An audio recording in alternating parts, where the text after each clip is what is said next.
What.com, where with Mahfuz comes to night, comes to song.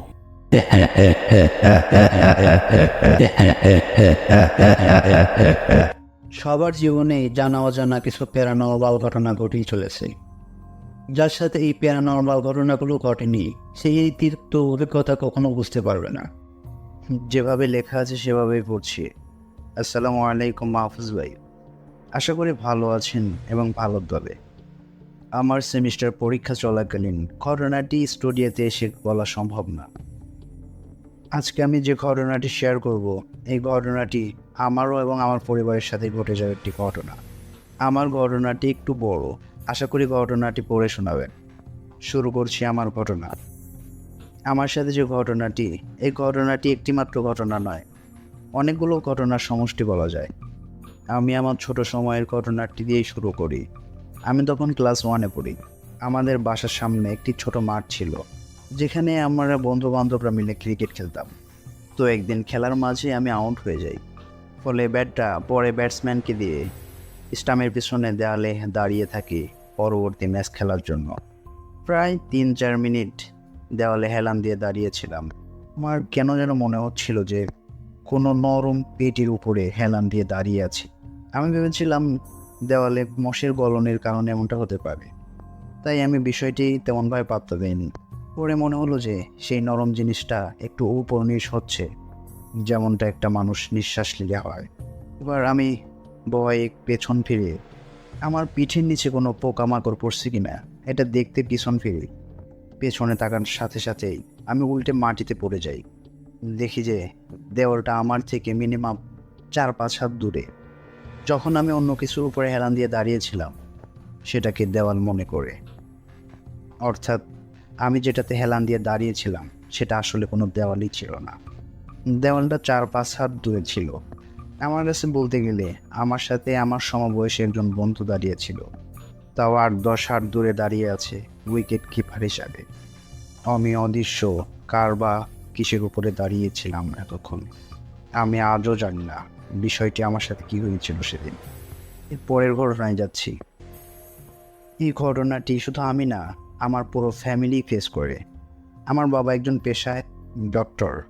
হয়তো এই কারণেই আমাদের পরিবারে জিন, ভূত বা প্যারানর্মাল এই বিষয়গুলো বিশ্বাসের চাইতে বৈজ্ঞানিক যুক্তি আমাদের কাছে বেশি গ্রহণযোগ্যতা পেয়েছে।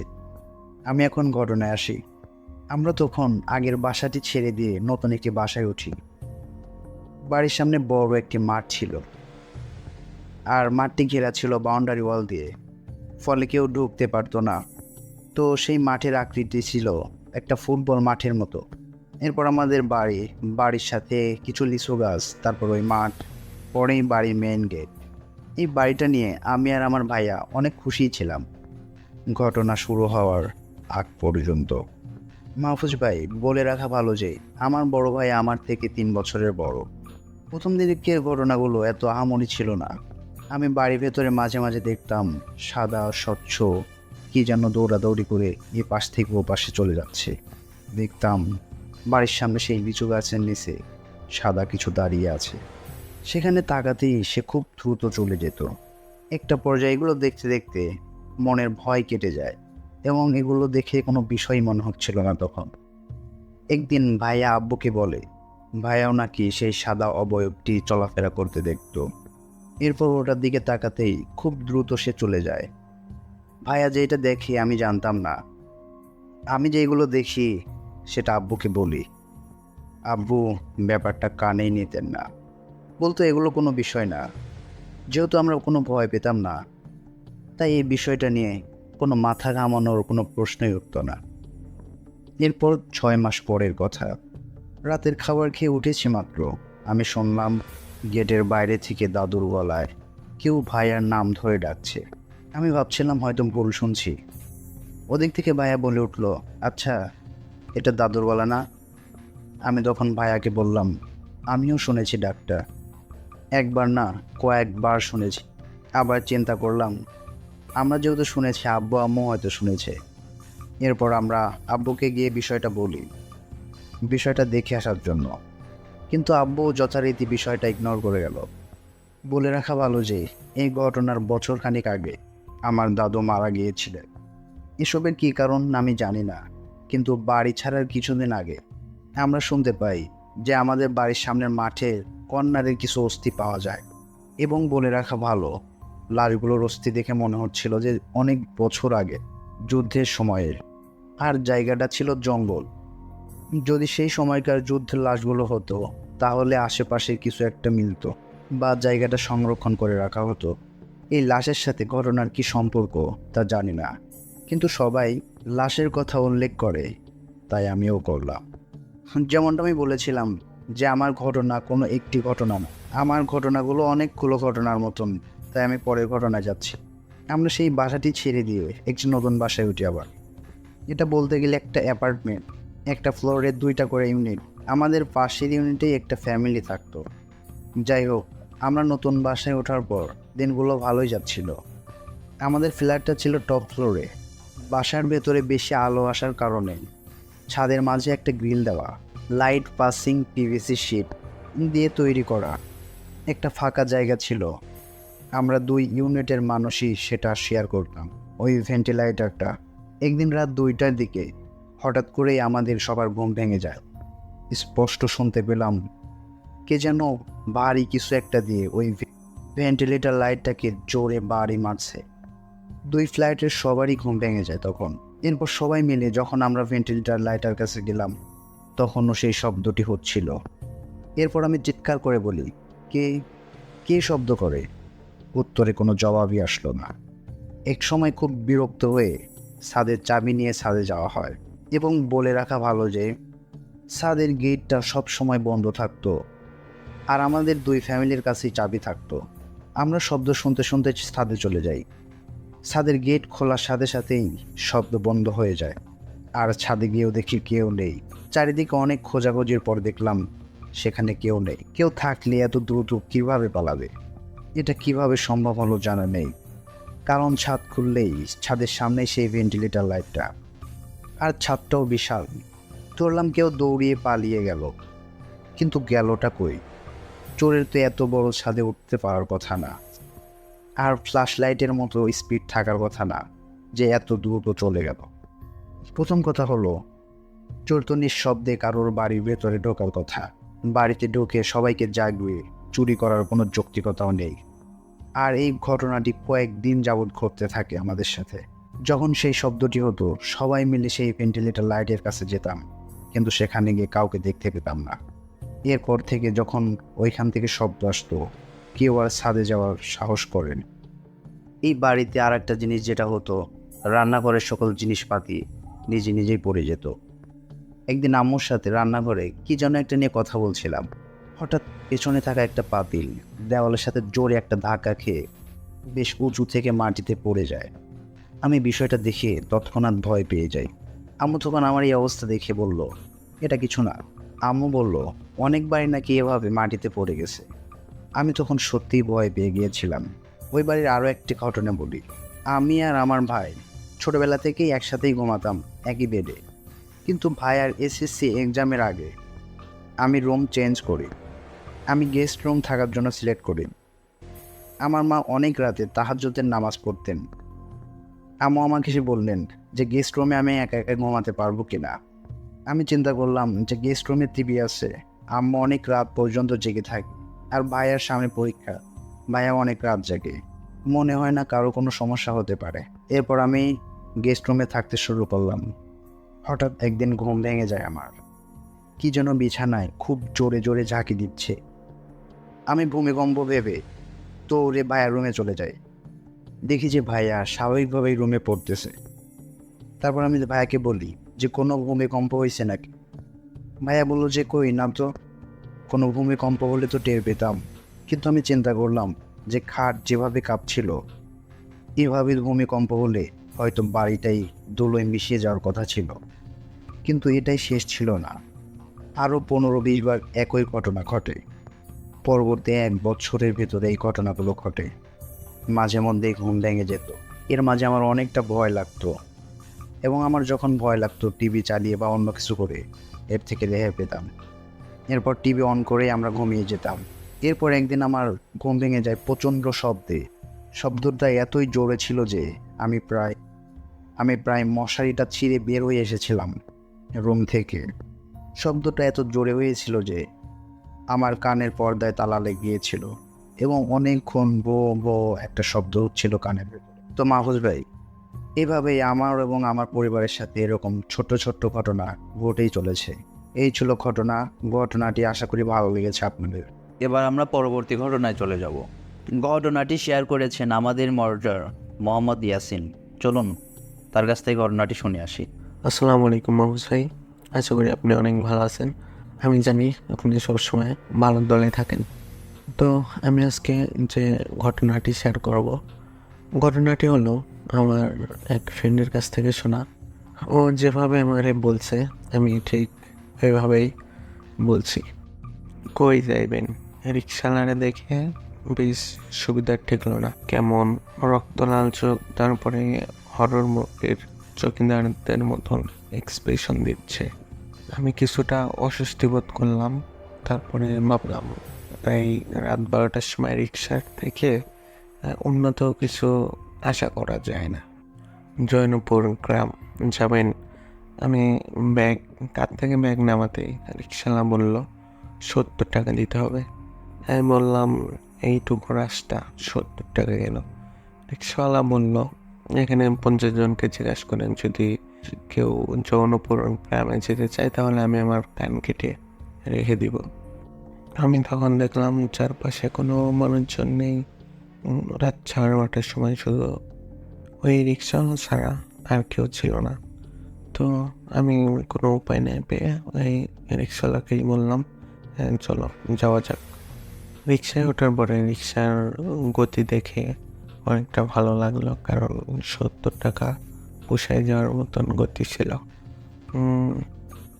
কোন অন্ধকার জঙ্গলের পাশ দিয়ে রাস্তা, মানে আমার অ্যাডভান্স আর অনেক ভালো লাগে। তারপরে আমার গতি রিক্সা অনেক ভালো লাগতেছিল। তখন ভাবলাম আমি একটা গান শুনি। গান শুনবো, যখন ফোনটা হাতে নিয়েছি তখন দেখি 8% চার্জ এসে ফোনে। তখন আমি ভাবলাম গান শুনে চার্জ নষ্ট না করে এমনি রেখে দিই। তারপরে রিক্সাওয়ালা আমাকে জিজ্ঞেস করলো, আচ্ছা ভাই আপনি কোথায় যাবেন? আমি রিক্সাওয়ালার বলি আমি জমিদার বাড়িতে যাব। তখন রিক্সাওয়ালা পিছন দিকে তাকিয়ে আমার দিকে তাকিয়ে দৌড় পড়তে শুরু করে। তারপরে রিক্সাওয়ালা অনেক জোরে দৌড় দেয়। আমি রিক্সাওয়ালার পিছে দৌড় দিয়ে রিক্সাওয়ালাকে ধরি। তারপরে বলি এই সমস্যা ভাই, আমাকে দেখে এত ভয় পাচ্ছেন কেন, আর দৌড় দিতেছেন কেন? রিক্সাওয়ালা আমাকে যেটা বললো সেটা শুনে তো আমি অবাক। রিক্সাওয়ালা আমাকে বলল যে আপনি যে জমিদার বাড়িতে যাবেন ওইখানে তো আপনি কি বাইরে থাকতেন? না, আমি বললাম যে আমি দেশের বাইরে থাকতাম। তারপরে রিক্সাওয়ালা আমাকে বলতেছে আপনি কিছুই জানেন না। আমি একটু বিরক্ত হয়ে বললাম এত ঘোরানো পেঁচানো বাদ দিয়ে যেটা বলার দরকার ওইটা বলেন। রিক্সাওয়ালা বলল 1 বছর আগে একটা ভাইরাস হয়, এই জৌনপুর গ্রামে একটা ভাইরাস হয়। এই ভাইরাসে ওই জমিদার বাড়ির সবাই মারা যায়। অন্য বাড়ির কেউ মারা যায় না, কিন্তু জমিদার বাড়ির কেউ বেঁচে থাকে না। এটা শুনে আমার শরীর শীতল হয়ে যায়। তারপরে আমি বিশ্বাস করি না রিক্সাওয়ালার কথা। তারপরে আমার দাদাভাই কল দেওয়ার পরে আমি রিক্সাওয়ালারে বলি এই দেখো তুমি যে বললা জমিদার বাড়ির সবাই মারা গেছে, তাহলে আমার দাদাভাই কল দিল দেখছো। আমি লাউডে দিলাম, লাউডে দিয়ে বললাম হ্যালো দাদাভাই। দাদাভাই বললো তুমি কোথায়, আসতে কতক্ষণ লাগবে? আমি বললাম 10-15 মিনিটের মতন লাগবে। আর তারপরে আমি রিক্সাওয়ালাকে বললাম দেখছো তুমি বললা সবাই মারা গেছে, যদি মারাই যায় তাহলে আমি কথা বললাম কার সাথে? তখন রিক্সাওয়ালা বলল ভাইজান কই আপনি কথা বললেন কার সাথে? আপনি তো একাই কথা বললেন, ওই পাশ থেকে কেউ কিছু বললো না। আমার অনেক রাগ হলো। তখন আমি ভাবলাম আমি আমার কল রেকর্ড চালু করি। যখন কল রেকর্ড চালু করতে যাবো আজকের কল রেকর্ড, তখন দেখি শুধু আমার কথাই রেকর্ড হয়েছে আর কারো কথা রেকর্ড হয়নি। আজকে যত আমার দাদাভাই 50 বারের মতন কল দিচ্ছে, মানে কীভাবে আসতেছি, কোথায় আছে, এইভাবে কথা হয়েছে, বাট কোনো কথাই আসে নাই বা রেকর্ড হয় নাই। তারপরে আমি আর রিক্সাওয়ালা দুজনেই বসে রলাম, দুজনেই দুদিকে বসেছিলাম, কেউ কারোর সাথে কথা বলতেছিলাম না। তারপরে আমি একটা সময় বললাম, ভাই আমি জমিদার বাড়িতে যাবো, আমাকে নিয়ে চলো, আমি ভাড়া তোমাকে আর একটু বাড়িয়ে দিব। তখন রিক্সাওয়ালা মনে মনে কি যেন বলে, ও বলে কি, কোন পাগলের পাল্লায় পড়লাম, এটা বলে স্বাভাবিক। তখন রিক্সাওয়ালা রিক্সা ঘুরিয়ে ও অনেক দ্রুত চলে যায়। তারপরে আমি হাঁটা শুরু করি, হাঁটতে হাঁটতে তখন আমার দাদাভাই কল দেয়, আমি দেখলাম যে পেয়ে গেছে। তখন কলটা রিসিভ না করি, তখন আমি দরজার মানে বাসার গেটের সামনে যেয়ে দেখি বাসাটা অনেক পরিষ্কার, মনে হয় প্রত্যেক দিন সবাই ঝাড়ু দেয়। তো আমি গেটের সামনে যাওয়ার পর গেটটা বিকট শব্দ করে খুলে যায়। তারপরে আমি দেখি অন্ধকারে একজন দাঁড়িয়ে আছে, সেটা ছিল আমার কাকা। তো আমি বললাম, আসসালামু আলাইকুম কাকা, কেমন আছেন? আমি মাসুদ। তখন বলল, ও তুমি সে মাসুদ, এত বড় হয়ে গেছে? আছি, ভালো আছে, আসো ভিতরে আসো। ভিতরে যেটাই দেখি আমার দাদাভাই হাসি ভরা মুখ, সাদা দাড়ি নিয়ে আমাকে বলতেছে। আমি বললাম, দাদাভাই কেমন আছো? দাদাভাই বললো, এতদিন পর এসছো আমাকে দেখতে, দাদাভাই কেমন আছো? আমি ভাবলাম তুমি আসবাই না, মরার পরে আসবা। তো আমাকে ধরে ধরে অনেক আদর করলো। দাদার আদরে সব ভুলে গেলাম, এতক্ষণ যা ঘটছে সব ভুলে গেলাম। তো আমি দাদাভাইকে অনেকক্ষণ জড়ায় ধরেছিলাম। তারপরে আমার দুই চাচি, তারপরে চাচাতো ভাই আমাকে এসে দেখে আমার চাচি তরকারি গরম করে দিতে বসে গেল। তারপরে সবাই মিলে আমার খাতির যত্ন করলো। তো সবাই আমার থেকে গল্প শুনতে চায়, মানে আমি কীভাবে এসেছি, এত রাতে স্টেশন থেকে কীভাবে এখানে আসলাম। তারপরে আমি বললাম, স্টেশনে একটা রিক্সাওয়ালা ছিল, রিক্সায় এসেছি। তারপরে বললো, রিক্সাওয়ালার নাম কি? আমি বললাম, রিক্সাওয়ালা দাদা ভাই মানে অবাক হয়ে আমাকে জিজ্ঞেস করলো, রিক্সাওয়ালার নাম কি? আমি তখন বললাম, রিক্সাওয়ালার নাম আকাশ। আমার দাদাভাই তখন দৌড়াদৌড় পরে আমার গায়ে ফু দিল। আমি বললাম, দাদাভাই কি হয়েছে? দাদাভাই বললো, তুমি যে রিক্সায় উঠছো, ওই ছাড়া এই গ্রামে কেউ আসার কথা না, ওই রিক্সাওয়ালা 1 বছর আগেই মারা গেছে। আমি ওইটা শুনে তো অবাক।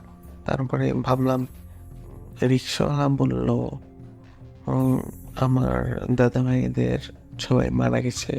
তারপরে আমার দাদাভাই বলে রিক্সাওয়ালা মারা গেছে। তারপরে আমি ভাবলাম, লাল টকটকে চোখ, রিক্সার গতি হতে পারে।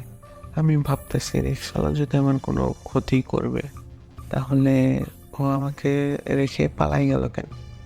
তারপরে ভাবলাম, রিক্সাওয়ালা হয়তো ভাবছে আমাকে আমার ফ্যামিলির কাছে আসতে দিবে না, ওই জন্য এরকম করছে, মানে আমার ফ্যামিলিকে মৃত বানাইছে আমার কাছে। তো মগজ ভাই বলে রাখি, আমি ছোট থেকেই আমার মা বাবাকে হারাই। তারপরে আমি লেখাপড়ার জন্য বাইরে চলে যাই গ্র্যাজুয়েশন কমপ্লিট করতে। তারপরে আমার নানা মারা যায়। তারপরে আমি আবার গ্র্যাজুয়েশন কমপ্লিট না করি আমি দেশে আসি। দেশে আসার পরে আবার চলে যাই। তারপরে আমার দাদা অসুস্থতার কারণে আমার দাদার একটাই রিকোয়েস্ট ছিল, তুমি অতি তাড়াতাড়ি দেশে চলে আসো, আমি তোমাকে একবার দেখবো। তো ওই দিন রাতে খাওয়া দাওয়া করে আমার আর ঘুম হয় না, এই মাথায় শুধু এইগুলো ঘুরপাক খায়। তো একটা সময় ফজরের আজান ছিল, আমি ঘুম থেকে উঠলাম। উঠে দরজা খুললাম, কিরে দেখি কেউ কি নামাজ কালাম পড়ে না, কেউ উঠে নাই, এত মানে ফজরের আজান দিছে। আমি ঘর থেকে বের হয়ে যাই, বের হয়ে মানে আমাদের বাসার পাশে ছোট্ট একটা আইল আছে, ধান খেতে যেমন আইল থাকে, ওই আইল দিয়ে যাচ্ছিলাম। ছোটোবেলায় ঘুম থেকে উঠে ওই আইল দিয়ে যেতাম, তখনকার স্মৃতিগুলো মনে পড়তো। তখন দাদা ভাইয়ের কাছে বিচার দিত সবাই, দাদা ভাই আমাদের কিছু বলতেন। আমি হাঁটতে হাঁটতে অনেক দূর চলে আসছি, যখনই পরিষ্কার হয়ে গেছে তখন দেখি কই ধান ক্ষেত কই। আমার জানার মধ্যে তো এখন ফসলের সিজন, কিন্তু কোনো ধান ক্ষেত নেই। আমি অনেক দূর যাওয়ার পরে একটা বাড়ি দেখলাম। বাড়িটা মানে অনেক পুরাতন, কেউ থাকে না। তো আমি ভাবলাম আমি বাসে ফিরে যাই। যখন বাসে ফিরে গেটের সামনে আসি, মাহফুজ ভাই, মানুষ মারা গেলে যেমন চূর্ণ বিচ্ছন্ন হয়ে যায় কঙ্কালের মতন, বাড়িটা ওই রকম হয়ে গেছে। কিন্তু রাতের বেলা সব ঠিক ছিল। আমি যখন ভেতরে যাই তখন দেখি সব আসবাবপত্র ঘুনে খেয়ে গেছে। আমি এটা দেখে অনেক ভয় পেয়েছি। আমি সব রুমে তন্ন তন্ন করে খোঁজ করি, বাট কাউকেই পাই না। সব রুমের অবস্থাই এক, সব নাজেহাল অবস্থা। আমি তখন বাসা থেকে বের হয়ে দৌড়াতে দেখে আমি স্টেশনের কাছে চলে আসছি। তারপরে আমি এক জায়গায় বসে পড়ি। বসে আমি এই পেন আর নিতে পারতেছিলাম না। মানে একদিকে রিক্সাওয়ালা, একদিকে আমার দাদা ভাই। আমি ভাবতেছি এখন যদি রিক্সাওয়ালার সাথে দেখা হয় কিংবা আমার দাদা ভাইয়ের সাথে দেখা হয়, তাহলে তো আমি আর এগুলো নিতে পারবো না, আর মরে যেতে ইচ্ছা করতেছে মাহফুজ ভাই। তো আমি আবার দৌড় দিয়ে স্টেশনে আসলাম। দেখি একটা মানুষও নেই স্টেশনে। তো আমি স্টেশনের হেড কোয়ার্টারের কাছে গেলাম, তখন দেখি সে ঘুমাচ্ছে। আমি ডাক দেওয়ার পরে সে ঘুমোচ্ছে বলল, হ্যাঁ কোথায় যাওয়া, 9টার সময় ট্রেন আছে। তারপরে আমার ভয়ঙ্কর মানে আমার চেহারায় ভয়ের ছাপ দেখে সে আমার দিকে ভালোভাবে তাকানোর পরে বলল, কি হয়েছে? তারপরে আমি আমার সাথে যা ঘটছে সব খুলে বললাম। তারপরে সে বলল, হ্যাঁ এই যৌনপুর গ্রামে 1 বছর আগে একটা অজানা ভাইরাস চলে আসে। ভাইরাস আসার কারণে গ্রামের সবাই মারা যায় এবং পাশের গ্রাম থেকে সবাই পালিয়ে যায়। তো এখনো রাতের বেলা মাঝে মাঝে ওই গ্রামের মানুষজনকে দেখা যায়। তার ফলে এখন ওইদিকে আর কেউ যায় না। তো আমি তখন সেখানে প্রিন্সের উপর বসে পড়ে ভাবি আমি একটা রাত মৃত মানুষদের সাথে কাটিয়েছি। এটা ভাবতেই আমার গা শিউরে ওঠে। তো মহফুজ ভাই, এই ছিল আজকে আমার ঘটনাটি যদি ভালো লাগে আপনি শেয়ার করবেন সবার সাথে, আপনার অডিয়েন্সের সাথে শেয়ার করবেন। তো মহফুজ ভাই, আজকের মতন আল্লাহ হাফেজ, ভালো থাকবেন, সুস্থ থাকবেন। ধন্যবাদ ইয়াসিন ভাইকে আমাদের সাথে ঘটনাটি শেয়ার করার জন্য। এবার আমরা পরবর্তী ঘটনায় চলে যাব। ঘটনাটি শেয়ার করেছেন আমাদের মডারেটর মোহাম্মদ নয়ন। চলুন তার মুখ থেকে ঘটনাটি শুনে আসি। ধন্যবাদ মাহফুজ ভাই আমাকে এই ঘটনা বলার সুযোগ করে দেওয়ার জন্য। আমি যে এই ঘটনা বলতে যাচ্ছি, এই ঘটনা একটি কালেক্ট করা ঘটনা, সংগৃহীত ঘটনা। আমাকে যে পাঠিয়েছেন তার বাসা টঙ্গীতে, সে লেখাপড়া করে এসএসসি দিছে, এবার ইন্টার ভর্তি হবে। তো সে পাঠিয়েছেন আমাকে। তো আমি ওর ভাষাতেই বলি। তার ঘটনা ছিল যে এমন যে তারা একটা গ্রামে থাকে। সে যে এই ঘটনাটি শুনেছে তার একটা আন্টির কাছ থেকে। তো আমার আন্টির বাসা আমার বাসার পাশে আর কি। তো আমার আন্টি আমাকে এই ঘটনাটা বলেছিল। তখনকার সময়ে মানে এটা প্রায় 40 বছর আগের ঘটনা হবে। তখন আমাকে আন্টি কিছুদিন আগে বলেছে যে মানে কয়েক বছর আগে আর কি, 2 থেকে 3 বছর আগে আমাকে বলেছে আমাদের বাসা থেকে 5 থেকে 6-7 মিনিটের মধ্যে আর কি, 5 থেকে 6 মিনিটের দূরত্বে একটা শেওড়া গাছ আছে। মানে একটা ফাঁকা জায়গাতে একটা শেওড়া গাছ আছে। ওই শেওড়া গাছকে কেন্দ্র করে এই ঘটনাটি। ওই শেওড়া গাছে অনেক দিন আগে একটা লোক সুইসাইড করে আত্মহত্যা করে মারা যায়। তো মারা যাওয়ার পর ওনাকে ওইখানেই কবর দেওয়া হয়। তো কবর দেওয়ার পর থেকে ওইখানে অবাস্তব সব ঘটনা ঘটে। তো সে সময়ে আমার আন্টির মা, মানে গ্রামের ভাষায় আমার আন্টির মা একটা ফেরিওয়ালা ছিল, ফেরিওয়ালা জাতীয় কোনো কিছু একটা ছিল, যে মাথায় করে অনেক জিনিসপত্র বিক্রি করতো। মাছা কোয়ালিটি, মানে আমাদের গ্রামের ভাষায় প্রচলিত আছে যে মাছাই করে কোনো কিছু বিক্রি করতো আর কি, থালা বাসন আর অন্য কিছু বিক্রি করতো। তো এরকম করতে করতে একদিন অনেক রাত হয়ে যায়। তো রাত হয়ে যাওয়ার পর আরেকটা কথা যে আমাদের গ্রামে সবাই সবাইকে চিনতো, মানে একজনের ভয়েস মানে শুনলে মানে না দেখেও চিনতে পারতো যে এটা অমুক লোক, এটা উনি, মানে এরকমভাবে বলে দিতে পারতো আর কি। তো এটা শহরের মতো না যে একজন আরেকজনকে চিনবে না, এটা গ্রাম, সবাই সবাইকে চিনতো। তো একদিন সে সেইগুলাকে বিক্রি করে, মানে সেই জিনিসগুলোকে বিক্রি করে ফিরতে ফিরতে একটু রাত হয়ে যায়। তখনকার সময় তখন রাত 8টা থেকে মানে 7টা-8টা বাজবে আর কি।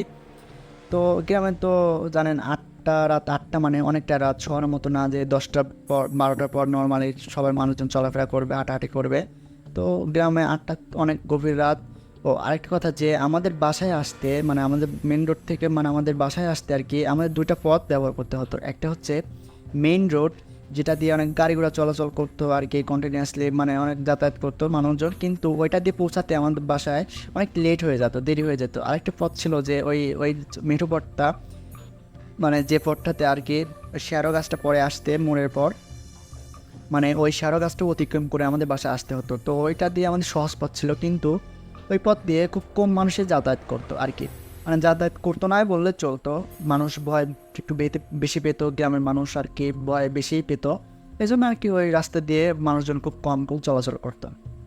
তো ওই দিন আমার আন্টির মা ওই সব কিছু বিক্রি করে, মানে মাথায় যেগুলো নিয়ে যায় ওইগুলো গ্রামে গ্রামে হেঁটে বিক্রি করে ফিরতে ফিরতে একটু দেরি হয়ে যায়।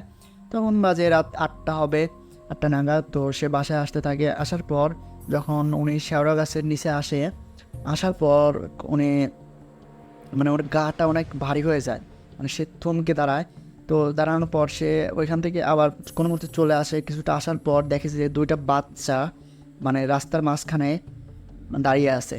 তো সে কিছুটা মানে দেখে সারে সে কিছুটা অবাক হয়ে যায়, কী ব্যাপার এত রাতে মানে গার্জিয়ানবিহীন 2টা বাচ্চা এখানে দাঁড়িয়ে আছে, মানে সে কনফিউশনে পড়ে যায় আর কি। এটা দেখে সে একটু এগিয়ে যায়, যে দেখে যে আসলে যদি গার্জিয়ান না থাকে, গার্জিয়ানবিহীন থাকে, তাহলে বাচ্চা দুটোকে বলে বাসায় দিয়ে মানে বাসায় পাঠিয়ে দেবে কি, এইরকম চিন্তাভাবনা নিয়ে মনোরম নিয়ে মানে এগিয়ে যায় আর কি।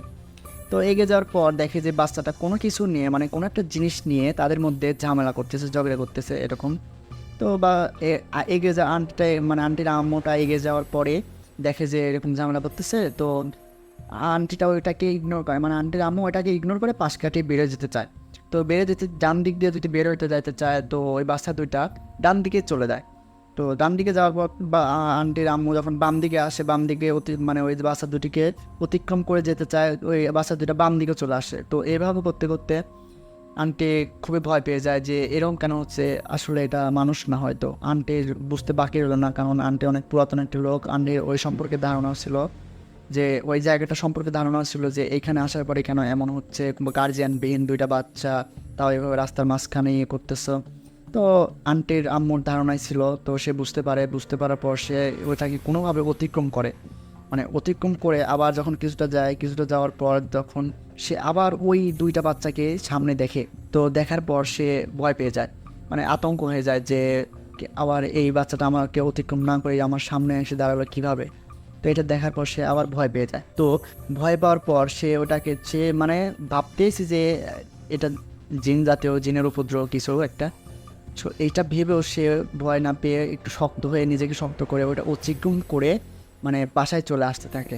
তো এভাবে করতে করতে মানে আমাদের মানে আন্টির বাসা আর আমার বাসার পাশাপাশি, তো আমাদের বাসাতে আসতে প্রায় 5 থেকে 6 মিনিট লাগে। তো এইটুকু পথ আসতে ওনার প্রায় 1.5 ঘন্টা প্লাস লাগছিল, মানে অনেকটা সময় লেগে গিয়েছিলো এইসব ঘটনার মধ্যে দিয়ে। তো তখন উনি বাসায় আসার পর উনি মানে আমার আন্টির ভাই বোন যেগুলো আছে ওনাদের সবাইকে ঘটনাগুলো বলে। তো বলার পর সবাই ওনাকে কথা বলে, ওনার কথা শুনতে চায়, অনেক কিছু জানতে চায়। যেন এইভাবে করতে করতে তাকে মানে দা বটি পোড়ানো, মানে দা বটির আগায় লবণ পানি দিয়ে পোড়ানো, মানে অনেক কিছু গ্রামে প্রচলিত আছে যে ভয় পেলে যেগুলা করে আর কি, ওইগুলা মানে ওনাকে খাওয়ানোর পর একটা মানে ওই গ্রামের একটা মানে বড় মানে বয়স্ক লোক ছিল আর কি, উনি তাকে ঝাড়ফুঁক করে দেয়, মানে অনেক কিছু জানতো, ঝাড়ফুঁক করে দেওয়ার পর গোসল টোসল করিয়ে সে নর্মালি সে শুয়ে থাকার পর সে তারপরে ওইটা নিয়ে মানে ওই বিষয় নিয়ে সে আর কি একটু অসুস্থ হয়ে পড়ে, মানে চিন্তা করার পর ওটা নিয়ে অসুস্থ হয়ে পড়ে। কিছুদিন অসুস্থ হয়ে যাওয়ার পর তারপর আর কোনো ক্ষতি হয়নি, মানে ওই জায়গাটা সবাইকে ভয় দেখায় আর কি, ওই শ্যাডো গাছনিসে ওই ভয় দেখানো হয় কিন্তু কারো কোনো দিন ক্ষতি করেনি। তো এর আগে 2 বছর আগে আমার সাথে ওই ঘটনা ঘটেছে, যে একটা ঘটনা ঘটেছিল ওইটা এখন বলি। যে একটা ঘটনা ঘটেছিল যে সেটা ছিল তখনকার সময় ছিল রমজান মাস। তো রমজান মাস আমি তো রোজা রাখতাম কন্টিনিউয়াসলি, সবগুলো রোজায় রাখতাম ইনশাল্লাহ। তো একদিন রাতে আমি 17 রমজানের রাতে আমি সেহরি করে আমি বসে আছি যে এখন কী করবো, ঘুমাবো নাকি, ঘুমালে তো আমি তো জাগনা পাবো না, নামাজটাও মিস যাবে। তো আমি সেহরি করার পর ভাবলাম কি যে আমি আজকে আগেই মসজিদে যাই, মসজিদে গিয়ে বসে থাকি। তো তখন সেহরি করার পর 2টা থেকে 3টার মধ্যে আর কি, সেহরি করার পর আমি যখন ওই রাস্তা দিয়ে আসতেছিলাম, আমাদের বাসা থেকে মসজিদটা 10 মিনিটের দূরত্ব, আমাদের বাসা থেকে মানে মসজিদের দূরত্ব ছিল 10 মিনিটের। তো আমি ভাবলাম যে আমি আগে যাই আজকে। তো আমি এই ভেবে রাস্তার দিকে এগোচ্ছিলাম, মানে বাসা থেকে বের হয়েছিলাম। বের হওয়ার পর 2 থেকে 3 মিনিট হাঁটার পর যখন আমি একটু বাসা থেকে বের হয়ে আসছি, আসার পর মানে আমার বাম পাশ দিয়ে একটা কালো বিড়াল চলে যায়। কালো বিড়াল যাওয়ার পর আমি কিছুটা গেলাম, মানে আমাকে সেটাকে মানে ইগনোর করলাম, এক প্রকার ইগনোর করে আমি কিছুটা এগিয়ে গেলাম। এগিয়ে যাওয়ার পর যখন আমি মাঝপথে, যখন 5 থেকে 6 মিনিটের পথ, তো ওই শ্যাডো গাছতলা আমি মাঝপথে যখন যাইতাম, মানে ওইটা মাঝপথে পড়তো আর কি, শ্যাডো গাছটা মাঝপথে পড়তো। তো আমি যখন ওটার কাছে গেলাম, কাছে যাওয়ার সঙ্গে সঙ্গে মানে ওইটা কিছুটা অতিক্রম করছে আমি আর কি। অতিক্রম করার পর পিছন থেকে মনে হলো কেউ আমাকে সালাম দিল। তো আমি তখন আমার ধারণা ছিল ওই জায়গাটা সম্পর্কে আমার ধারণা ছিল। তখনই আমার মনে পড়লো, তখন আমি পিছন তাকাইছিলাম না, মানে না তাকিয়ে আমি ওইখানে ভাবলাম যে যদি আমার পরিচিত কেউ হয়, মানে আমি তো আগে বলছিলাম যে গ্রামের সবাইকে চিনে, এমন না যে গ্রামে কেউ কাউকে চিনে না, একটা গ্রামের মানুষ সবাইকে চিনে। তো চেনার মাধ্যমে তার ভয়েসটা শুনলে চিনতে পারবে, কিন্তু ওই ভয়েসটা ছিল র্যান্ডম, একদম মানে র্যান্ডম বলতে আমি অচেনা আর কি।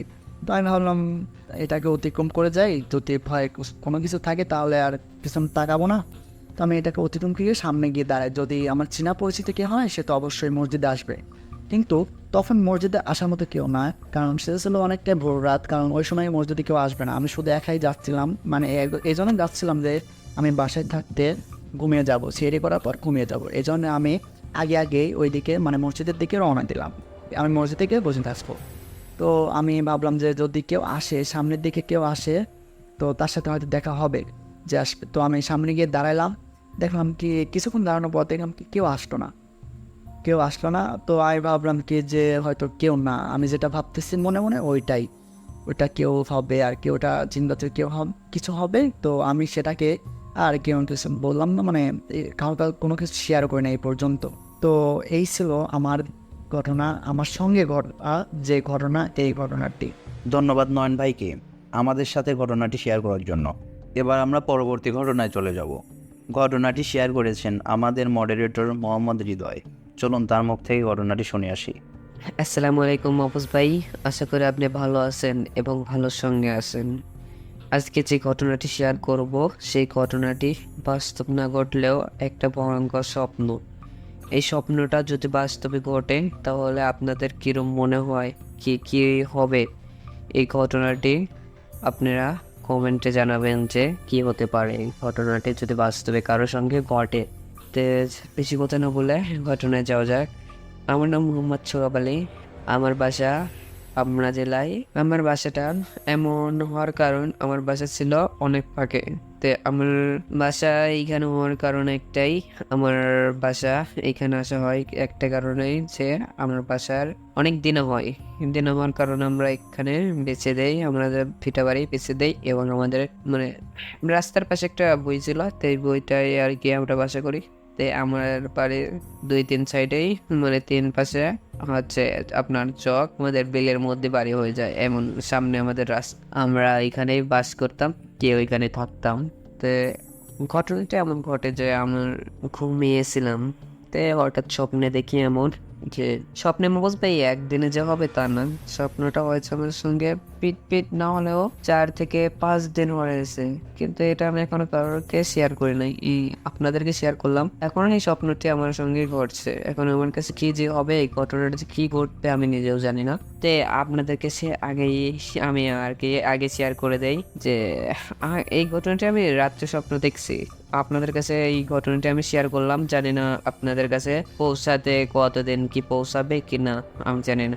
ঘটনাটি এমন ঘটে যে আমি রাস্তা দিয়ে হাঁটতেছিলাম, তো হঠাৎ করে একটা গরিব মানে ফকির ভিক্ষুক দেখতে পাই। তিনি আমার কাছে এসে আমাকে বললেন যে বাবা কিছু দে, অনেকদিন খাই না কিছু দে। তা আমি আর কি মাহফুজ ভাই তাকে কিছু দিলাম, 5 টাকা না 10 টাকা দিলাম হাতে করে যে কিছু খেয়েও। তে ওই ভিক্ষুক মুরব্বী তিনি বললেন যে 5 টাকা 10 টাকা কিছু কি হয়, আপনি আমাকে 5 টাকা 10 টাকা কিছু হয় না, আপনি আর একটু বেশি করে দেন। তাই আমি আর কি কিছু কথাটা শুনে একটু অবাকই হই যে কিছু দিলাম, আবার আবদার করলো। তা আমি আর কি 50 টাকা একটা নোট দিই। তাই ভিক্ষুক চলে যায় আর কি, চলে যায়। তো আমি খেয়াল হচ্ছিল না যে কোথায় ও। আমি একটা পাশে গ্রামে একটা ফুটবল ম্যাচ হয়, ওই ফুটবল ম্যাচ খেলা দেখতে যাই। আমি ফুটবল ম্যাচ খেলা দেখতে চাই মৌলু ভাই। ফুটবল ম্যাচ বিকালের দিকে হওয়ার কথা ছিল। বিকালের ওই দিকে আমি ফুটবল ম্যাচ খেলা দেখতে যাই। ফুটবল ম্যাচ শুরু হয়, শেষ হয় মৌলু ভাই। শেষ হতে হতে সন্ধ্যা গড়িয়ে যায়, মানে ধরতে গেলে কালো সন্ধ্যা। তো তখন আমি বাসায় আসতেছিলাম। আসতে গেলে যে ব্রিজটার উপরে আমার ভিক্ষুকের দেখা হয়েছিল, তো দেখি ওই ভিক্ষুক ওইখানেই বসে আছেন। তা আমি তার সময় বললাম, আপনি এখনো এখানে আছেন, বাসায় যাবেন না? জেনে কেমন ভাবে যেন মৌজ ভাই একটু উত্তর দিল অন্য কিভাবে, যে মানে কি বোঝাতে পারছি না মৌজ ভাই, আমার কেমন যেন একটু লাগলো। এমন ভাবে কথাটা বললো যে আমার বাসা তো এখানে, এটাই আমার বাসা। মানে বললো এই ব্রিজটা নাকি তার বাসা। বললো এই ব্রিজটাই আমার বাসা, মানে মনে হলো ওই ব্রিজটাই তার বাসা। বললো এটাই আমার বাসা। তা আমি আর কি সুন্দর মনে করে হাঁটা দিলাম বাড়ির উদ্দেশ্যে। হাঁটা দিলাম বাড়ির উদ্দেশ্যে, হাঁটতে হাঁটতে বাসায় আসি শুয়ে পড়ি মকুল ভাই। শুয়ে পড়ি তখন ওই ভিক্ষুক আমার স্বপ্নে আসে আর বলে আমাকে বাঁচা, আমাকে মেরে ফেললো, আমাকে বাঁচা। আমি স্বপ্নটা দেখার পর আর কি আমি তখন আর কি বলবো মৌজ ভাই, তখন আমি স্বপ্ন ভেঙে যায় এবং থেকে এটি স্বপ্ন। তখন মানে মৌজ ভাই এটা কিন্তু স্বপ্নের মধ্যে আর একটা স্বপ্ন দেখছে মৌজ ভাই। আমি আর কি তখন কি বলবো, আমি আবার ঘুম থেকে ওঠার পর দেখি সকাল হয়ে গেছে। তো সকাল হয়ে আমি যেহেতু এই ভিক্ষুক আমার স্বপ্নে এসেছে, আমি কিছু না ভেবে সকাল আমি ভিক্ষুকের উদ্দেশ্যে রওনা দেই এবং ওই ভিক্ষুককে মানে ওইখানেই বসবে, ওইখানে যা দেখি ওই ভিক্ষুক বসে আছে। তো ওই ভিক্ষুককে বললাম, আচ্ছা আপনি এখনো যান না এখানে? সেম ভাবে উত্তর দিলাম, না আমি কোথায় যাবো, এটাই তো আমার বাসা। মাহফুজ ভাই আমি আর কিছু বলি না যে আপনি আমার স্বপ্নে এসেছেন এবং কি আমি শুধু একটা কথা বলছিলাম যে আপনার খিদা লাগে নাই? বললো না, আমি সকালে খাওয়া দাওয়া করছি এবং রাত্রে আমার একটু কাজ ছিল, একজনের বাসায় গেছিলাম একজনের সাথে দেখা করতে। আমি কিছু না মনে করে যে তিনি যে আমাকে উদ্দেশ্য করে বললো যে আমি আমার স্বপ্ন ছিল, সেটাই হয়তো বলতে চাইলো। আমি বুঝতে পারলাম না মৌজ ভাই। ওইখান থেকে আমি আবার চলে আসি মৌজ ভাই। আমি শুধু দেখতে গেছিলাম যে বাঁচা মানে আমার থেকে হেল্প চাইছে যে তিনি আসে কিনা কোনো বিপদে পড়ছে, এই জন্য আমি আর কি গেছিলাম। তো মৌজ ভাই তখন আমি বাসায় আসি, আবার বাসায় এসে সেই দিন রাত্রে আবার স্বপ্ন আসে যে বাঁচা আমি মরে গেলাম, আমার বাঁচা। তা আমি ঠিক আবার পরের দিন সকালে মৌজ ভাই সেম টাইমে আমি ওইখানে যাই। যাওয়ার পর দেখি সেই ভিক্ষুক আর নেই। আমি পাশে 2-3টা বাড়ি ছিল অনেক ফাঁকে। তখন আমি ওদের কাছে জিজ্ঞেস করি, ওইখানে ভিক্ষুক ছিল তোমরা কি জানো? ওনাদের উত্তর শুনে আমি অবাক। বললো কই, এখানে কোনো ভিক্ষুক তো কোনোদিন দেখি নাই কি, এবং ওইখানে কোনো ভিক্ষুক বসে না। এই কথা শুনে আমি হয়তো একটু অবাক হলাম। তার সাথে বেশি অবাক হলাম পরের দিন রাত্রে স্বপ্নে ওই ভিক্ষুক এসে আমাকে বললো যে তোরে আমি কত করে বললাম আমারে বাঁচা, তুই আমারে বাঁচালি না, তুই আমার কাছে আসলি না, তোর খবর আছে, তোকে আমি বাঁচতে দেবো না।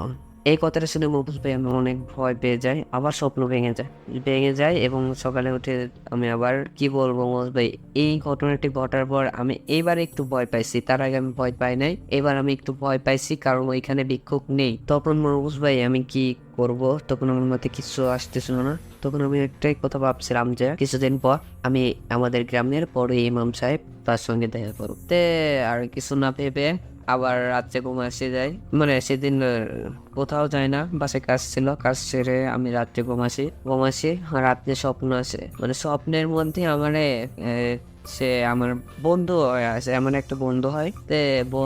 আমার বন্ধু আমার সঙ্গে করতে যায়, আমার সঙ্গে করতে যায়। আমার বন্ধু আমাকে হঠাৎ করে আমার দিকে ভয়ঙ্কর ভাবে তাকায় এবং আমার হাত ধরে, বললো যে তোর হাতটা দেখি।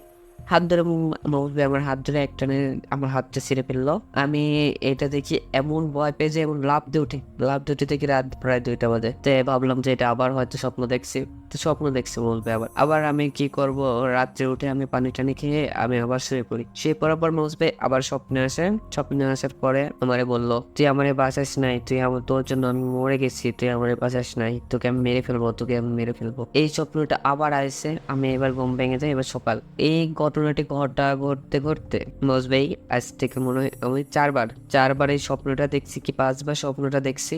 এরপরে আর কি আমি ইমাম সাহেবের সঙ্গে দেখা করতে যাব, তার আগেই এর আগে আমি একটা কথা বলি ভাই, আমি আপনাদের প্রতি ফেম নিয়মিত শুনি এবং দেখি।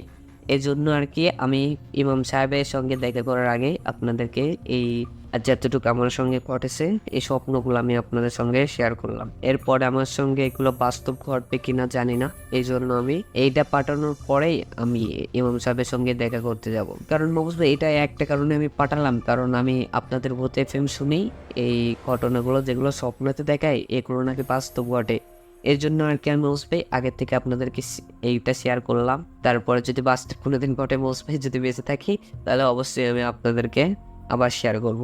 ধন্যবাদ ভাই, এই ঘটনা ছিল আজকে। আল্লাহ হাফেজ। ধন্যবাদ হৃদয় ভাইকে আমাদের সাথে ঘটনাটি শেয়ার করার জন্য। ধন্যবাদ সবাইকে আমাদের পুরো ঘটনাটি শোনার জন্য, এবং পরবর্তী ঘটনাগুলো শুনতে চাইলে আমাদের পাশে থেকে চ্যানেলটিকে সাবস্ক্রাইব করে রাখবেন। ধন্যবাদ সবাইকে।